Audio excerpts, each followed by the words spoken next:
I'm giving my dog a treat to get him off me. He's good now. He ran away. All right. At least you know. All right. Close up those treats. Yeah. All right. Just ready? Dump the bag out outside, and hopefully he stays alive. This is all going to be on the show. Just the we're live, man. We're already live. We're live. We're broadcasting. All right, you guys ready? All right, let's do it. Yep. Hey, everybody. Welcome to the Rebuilding Your Podcast, Season 4, episode, was it 7? Episode 7? 8. Wow, how about that? Episode 8.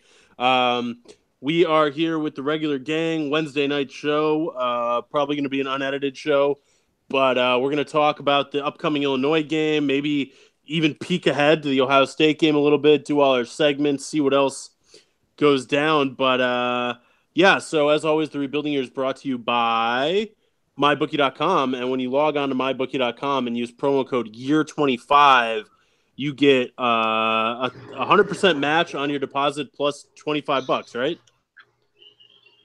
Or is it $125? Plus $25. 100% so again, plus 25. 100% match plus $25. That's on MyBookie.com. They've got live in-game wagering. You can wager on fantasy sports. You can take all Pete's picks from Ryan's Football Time featuring football. And, just make you some money. Go get you some. Secure the bag, as the kids are saying these days. Let's get into it. Purdue versus Illinois, 3:30 start in Champaign. Purdue is favored by 10.5. We just checked. Illinois is 3-2. They've beaten a lot of really bad teams. Purdue, obviously 2-3, but the FPI has them at like a 75% chance to win. So as always, we'll start with Ryan. What are you thinking about this game? Yeah, Illinois is kind of hard to gauge this year. Like last year, obviously they stunk, but Lovie Smith kind of called it quits early, playing a lot of freshmen and sophomores, and they are 3-2 this year. They've beaten all the teams they should beat. They lost all the teams they should lose to. So it's kind of hard to tell, where they're at. I do think it'll be a closer game than expected. I think, Illinois, this is kind of Illinois' first, big game that they can actually win. I don't think they ever thought they'd beat Penn State or even South Florida. Those are both two pretty good ball clubs, and the other three teams they play, like you said, stunk. So, it's their homecoming. It's a home game. I think it'll be a big game for Illinois. But, yeah, I think Boilers just have too much firepower on the offensive side and just better coaching overall. But I do think it's a closer game than people expect. So Boilers are not going to cover the spread? 10.5. I'd say it's around 10. Boilers don't cover. Boilers by 10. I love it. Chris? I'm going to go against Ryan. Illinois is a bad team. When you get blown out by South Florida and Penn State by like a lot, by like 40 points. South Florida beat them by 6. Yeah, but Penn State beat them by like 45. So they're a bad team. They beat some bad teams. So they're not, doesn't really tell us much, but they're just, we'll know. It's too bad we haven't played Penn State and only lost by 30.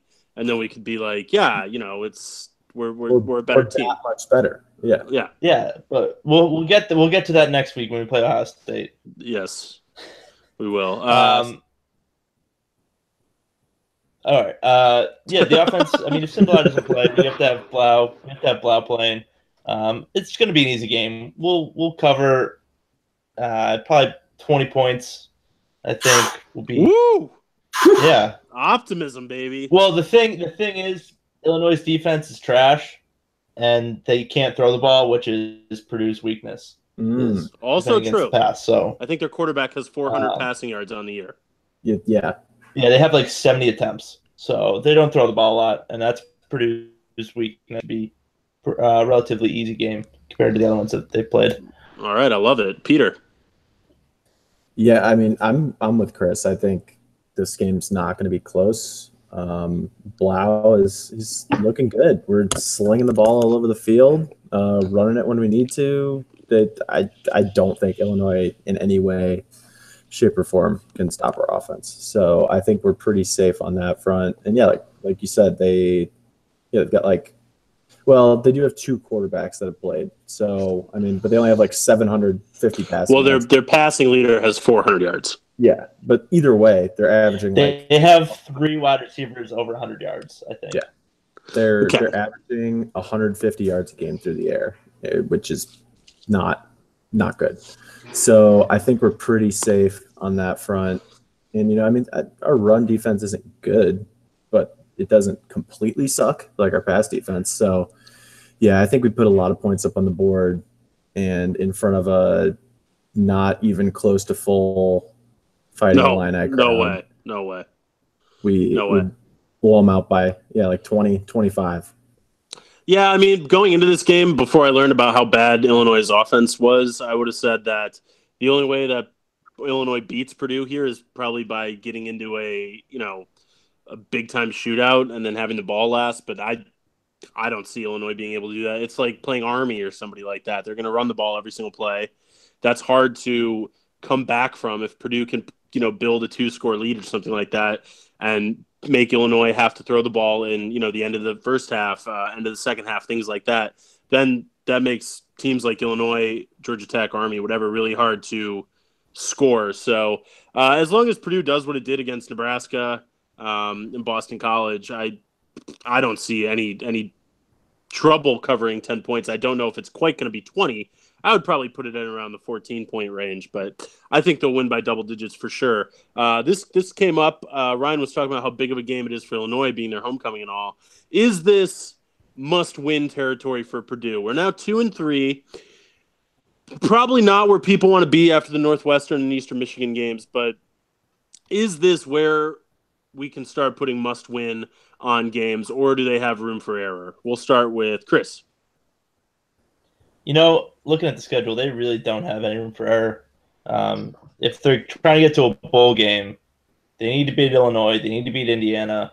And then, looking at the other games, you can really only beat Minnesota, I think. Maybe have a lot of winnable maybe games Iowa. Maybe Iowa. Maybe. So you gotta win this game. This is the easiest game left on the schedule, so it's a must win. Peter. Yeah, I agree. Yeah, there's no way that you can call this season a success if they lose this game this weekend. Oh. But here's the thing: is it a success if they lose and then Louisville does not hire Jeff Brom? Always a success. Yeah. Sure. If Jeff Brom just has 5-win seasons or whatever, 5-6 wins, then it'll be a success. Because we didn't lose him. Ryan, must win. Oh yeah, easily. If we don't win this game, we're 2-4 going to the Ohio State game with. We're not favored in any games the rest of the year. If you follow Hammer and Rails, you might be led to believe that we are going to win the Ohio State game because it's being played at Purdue. And who can forget the last time Ohio State came to Purdue and absolutely boat raced Purdue 55-0 off the field. First play, pick six. Love it. Yeah, first play was a pick six. I also think this is a must win. Looking at the schedule, Michigan State, they're not flashy, but they're actually. They're settling in a little bit, I feel like. I don't know. There's I a good chance they come in 3-4. But. Yeah. Just name alone, that's one of those games where I'm like, Purdue's not going to win. Yeah. That's Iowa, you could beat Iowa. But then if you don't win this game, then you really can't afford slip-ups against Minnesota and Indiana. That's the big thing. And, last year the team came on late, so we'll see if they do the same thing. But this is a big game. It doesn't necessarily feel like it maybe because it's Illinois and we're favored by so many, but this is a big game for the Boilers. Other news and notes, Drew Brees, how about that? Is he the best quarterback of all time? Yes or no? No. Purdue Twitter would have you think that he's the best quarterback that ever lived and ever will play. Other than David Blau and Rondale Moore. And Curtis Painter. Don't forget Kyle Orton. And Kyle Orton. All great all-star quarterbacks. But yeah, congrats to Drew Brees, who went to Purdue 17 years ago. Friend of the pod. Great friend of the pod, actually. Drew Brees asked about our podcast once. So we have no choice but to say that, he's a regular listener. So, Ryan, what were you going to say? Twitter was hot after he broke that record because he's not eligible for the College Football Hall of Fame. I think that Hammer and Rails had about 40 tweets about that game. I think that's really fair that he's not eligible. Like, he had a good college career, not a Hall of Fame worthy college career. Excuse me. Purdue was 8-3 in 2001 They went to the Rose Bowl. and got smoked in the Rose Bowl. It's So, true. the amount of people talk about that game, you'd think that we won that game. I honestly didn't realize how average we were that year until I got to I college. mean, it's like a moral victory, right? Yeah, I mean, it Well, totally is. It's the best season in 50 years. So Yeah, when you get to 8 wins at Purdue, I mean, that doesn't happen very often. So, all right, let's move it on to our segments. We're going to start with Ryan's Basketball Time featuring football, which once again brought to you by MyBookie.com. Log on to MyBookie.com. Look up promo code YEAR25, and you get a 100% match on your deposit plus $25. Take that $25 and put it on whatever Peter bets on. Do not put it on whatever I bet on because I have been ice cold this year. But Ryan, let's get into it. Yeah, we are all actually above 500, so if you bet with any of us, you will win. But big game in the American Conference. UCF goes to Memphis. Memphis is 4-2. UCF is obviously the defending national champs. UCF is minus 4.5 at Memphis. Steve. Boy, I know nothing about either of this team, so I'll just take the favorites, UCF. Peter. yeah, I got nothing. But you can't bet against the defending national champions. So UCF all the way. Chris. Is Memphis one of those teams that just is the worst of all time? Always, I mixed them like. Oh, they had Kentucky Paxton Lynch, buddy. Oh, they did, yeah. So Didn't they maybe. I'm thinking maybe Memphis. Maybe they have a little luck left. Well, you tell me. Are you I picking don't Memphis? Yeah, I think I'm picking Memphis here. What a stupid game. Okay. UCF. It's honestly one of the bigger games of the weekend. Memphis, Jesus Christ. is the FPI favorite on ESPN, and they're giving UCF 4.5. It's a big game in that conference. But anyways, to the actual big games. Peter, your Dogs go to LSU. It's a 3:30 game. The Dogs are 7.5 point favorites. We'll start with you, Peter. LSU is trash, and the Dogs are going to win the national championship. So go Dogs. I don't know who wins this game, but I think LSU can cover 7.5. That place should be rowdy in Death Valley. I think LSU is actually pretty good this year. I'm surprised it's not a night game.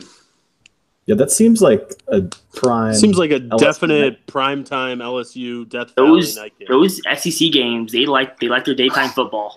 Not in LSU for big games, Yeah, though. well, it's a 3:30, so. Silly. Anyways, Chris. Chris, Hey, trying to fill dead air. Chris. LSU's a lot better. You could see Peter trying to switch his fandom from Purdue to Georgia, but LSU's a good football team, and they'll cover. That's why they lost by 9 to Florida. Florida's good. Yeah, Florida's a good football team. Florida lost to Kentucky. Florida's Kentucky's a not. good football team. A lot of good football happening down there. No. It This means is more. This is the Dogs, baby. Go Dogs, go! If it was a night game, I would have picked LSU, but okay. But they've got this 3:30 start, so I'm going to go with the Dogs. Jared Stidham, stud. Is that Jared Stidham? No, that's the other one. No, that's Auburn. Jake Fromm. Yeah. It's Jake Fromm and Jake Burrows. Yeah. Then big game in the Pac-12. Washington goes to Oregon. Giving Washington 3.5. Both teams are ranked. Didn't we already do this game? I feel like we've already No. picked Washington and Oregon every single week. It was that last week? Yeah, wasn't it? They've been in big games recently. But I start. The game's at Oregon, so I think Oregon pulls the upset. What's the spread? 3.5 at Oregon. Oh, Washington absolutely covers that. Absolutely covers it. Steve. Yeah, Oregon comes close, but Washington pulls it away. Peter. Yeah, I'm going Washington too. They're the only team in the Pac-12 that doesn't completely suck. And in the game of the night, Wisconsin goes to Michigan. I don't know much to say. We both see these teams probably play 100 times right now. It's Michigan minus 8.5. The spread's gone way up. Chris, we'll start with you. Michigan minus 8.5. What was the spread? 8.5. Steve just whispered it. 8.5. I'm going to go Wisconsin. I think it should be a close game. I don't think Wisconsin's that good. I'm going to go with Michigan. So there you go. Peter. Yeah, I'm going with Michigan as well. I don't think Wisconsin can put up enough points to hang with them, and Michigan's going to be the first defense that's anywhere close to decent Wisconsin's faced all year. Yeah, I'm also going with Michigan. I think Michigan's actually not terrible this year. It's just the Notre Dame game. They've been putting points up on the board and looking decent besides the Northwestern game.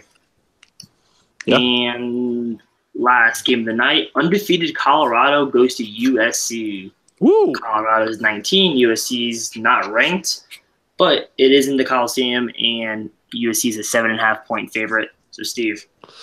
I got to go with the Buffs, man. Undefeated. And USC is not good, so I'm going to go with the Buffs.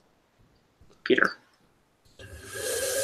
You know what? I think USC pulls it out at home. They got to kind of salvage this season. So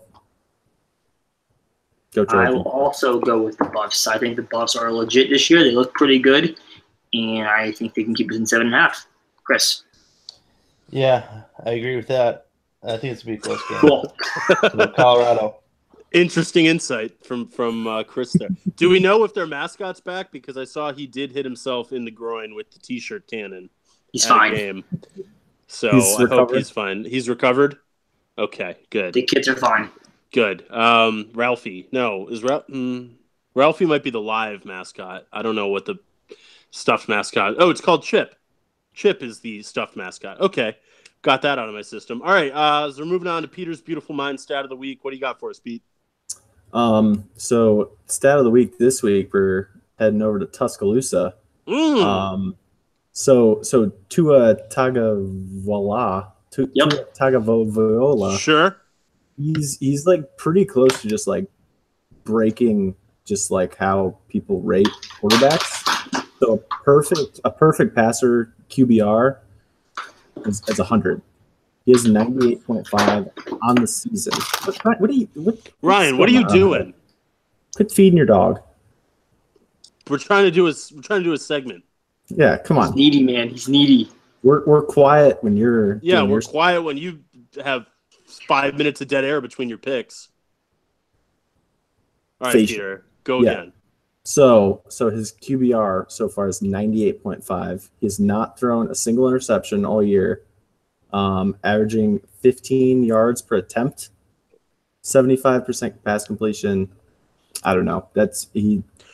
It's far and away the best season that He anyone has also had. hasn't played in the fourth quarter yet all year long. Yeah, I don't know if he's played in the second half. Yeah, I don't know about that, but I know he has not played in the fourth quarter a single snap. Now, is Alabama doesn't play Georgia this year, do they? They would have to play No. in the SEC championship game. Yeah. Yeah, bummer.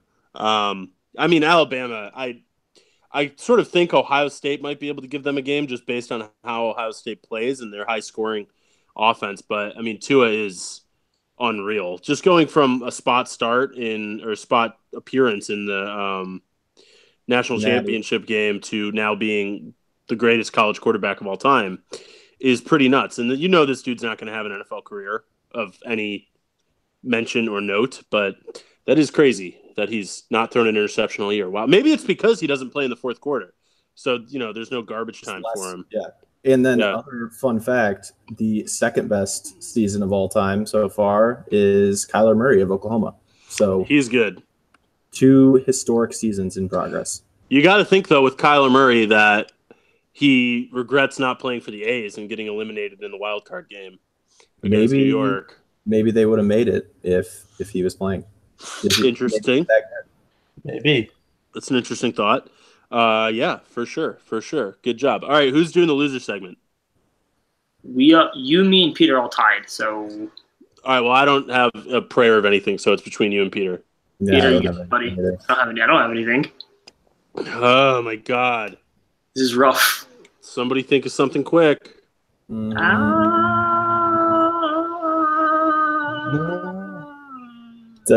make that noise.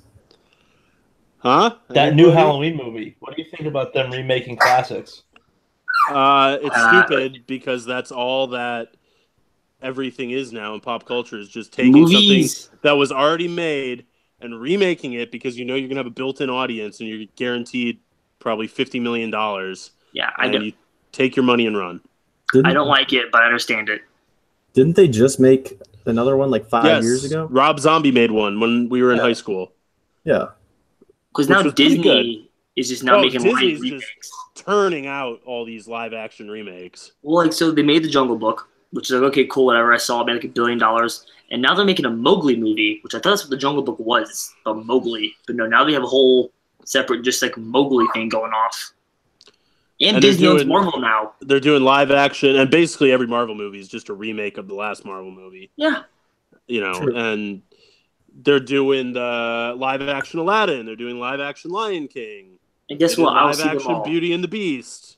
They did Jungle Book. Yeah, so you've got that to look forward to. It's Um, remakes and spin-offs. What are you guys being for Halloween? So I started my new job Monday, and I'm working at a Subway for the next 2 weeks. You got to So be I- Fogel. So You have to I- be Jared Fogle, dude. Come on. Go to Walmart, get a pair of big jeans, and you got to be Fogle. You cannot And work then for just Subway. carry. Yeah, and then you just carry around. a Also, sandwich. don't get any pictures taken of you as Yeah. Fogel. But you sort of have the Fogle haircut already. That Sort hurts of my like feelings a little bit. Sort of like a short haircut. So you're I good was there. just gonna be like a sandwich artist, but you took it to a whole new level. No, you got to be Fogle, dude. That's way funnier. Yeah. All right, so you need the big jeans, you need a foot long sandwich, and then you need like a bunch of flash drives on like a key ring or something like Boy, that. Michelle, my boss, if you're listening to this, I will not be Jared Fogle. Michelle, he has my permission to be Jared Fogle. So Yeah, no, it's cool. It's a cool thing nowadays. yeah. It's Halloween. Like you can't. There's Folks, be no. very- Nothing is problematic on Halloween. That's a rule. No. Nothing's problematic on Halloween. Never has Them's anyone the had. rules. It's like Yeah. Valentine's Day. There's no feminists on Valentine's Day, and Yeah. nothing's problematic on Halloween. It's the one exception to the rule. Yeah, it's like the purge. You can be whatever you want. I was kicking, so I'm in an unusual position for me where I have to come up with a couple's costume, which is not my forte. And I suggested we be Brett Kavanaugh and Dr. Christine Blasey Ford. How'd that go over? It didn't get a lot of laughs. It didn't get a ton of laughs. I'll be 100% honest with you guys, but I think it's a good idea. My That's a great idea. my trivia Very name on last couple topic. weeks has been Kavanaugh's Drinking Buddies. The Devil's Triangle. It's been a hit. Yeah. You could go as Matt Painter and the cheerleader that he had an affair with. Or his new that, wife. that could be good in Indianapolis. People Yeah. would get Yeah, people would get that. I don't know. You could be Neil Armstrong because he went to Purdue. People forget. Purdue is pumped for that movie. I want to see how much screen time or mentions Purdue gets in that movie. 0. What's the over under? 2. I'll set it at 2. I think Either- under. Either a Sounds about shot right. of Neil on campus or him mentioning Purdue University by name. It's about like the whole Apollo thing, so they might get a little bit of him in college the first 20 minutes. I guess not 20, but maybe like 10 minutes. So maybe just like that first scene. But after that, no. Well, like him looking out a classroom window at the moon. Yeah, actually, yeah. Does But that no. count as a Purdue reference? But no, If it has to Purdue's be name is not mentioned visible. by name. He cannot Yeah, you have just to, be like- in school somewhere. You have to see a Purdue logo or or the word Purdue has to be said. Are there going to be more references to Purdue in that Weezer music video than there are in this movie? What Weezer music video? yeah, The one where they just which one is it? They just have like a Purdue pennant in the background. That one I'm not aware of. did Weezer go to Purdue? No. They just had a bunch of like college pennants and Purdue was there and everyone's like, "Oh, Purdue." Like that. Yeah, they know. Like, yeah, I don't think Weezer did that. There was an Like, they showed SNL up one skit day, once like, "All right, this is where a music video, sweet." oh, because it's the Buddy Holly video and it's the set of Happy Days, and in Happy Oh, Days yeah. they have a Yeah. bunch of college banners and whatever like soda fountain thing that they hang out in. So that's why Mm. it's there. Peter, what are you being for Halloween, buddy? I don't know yet. I haven't got that far. Nice, fun. We'll have to do Cool. the couple's costume. So Yeah. I'm not much. Peter, you still have that Santa Claus costume you can whip out. That's true. So you Well, can be it's more Mrs. Claus, you can be Santa, you can be an elf. There's some stuff there. Okay. Yep. We've done the pirate thing before. So Sure, probably that's a layup. Are Yeah, you going to thank puke on Halloween? Mm. Who wants to place a bet on that? Are you two going to get Definitely. That is minus $1 million odds on that. You have to wager $1 million to win $100. And you can do that. If you can do that on mybookie.com, folks. Just log on to mybookie, use promo code year25, and you can wager on all sorts of stuff, like if Peter and Jordan are going to get into a fight on Halloween. Peter? They will. We'll see if we can put that in there as a prop bet. Peter. All right. So that was the inside reference that, well, probably all of our listeners are going to get, because I think really only Jesse and Kevin listen to this podcast. We know them all personally. Yeah, we know them all personally, including Drew. Shout out to Drew. Hope you're listening, buddy. Congrats on the record again. But yeah, that was the Rebuilding Your Podcast, season 4, episode 8, or 7. What was it? 8. 8. Or 32 if you're doing multiplication. 4 times 32. 4 times 8 is 32. You can find us on Twitter at The Rebuilding YR. You can find Peter on Twitter at Peter_Mick. You can find Chris on Twitter at Boston Boiler. You can find Ryan on Twitter at Ryan M. Hire. And you can find me on Twitter at Steve Greco01 without anything else. Boilers by 90. Wait till next year. Man,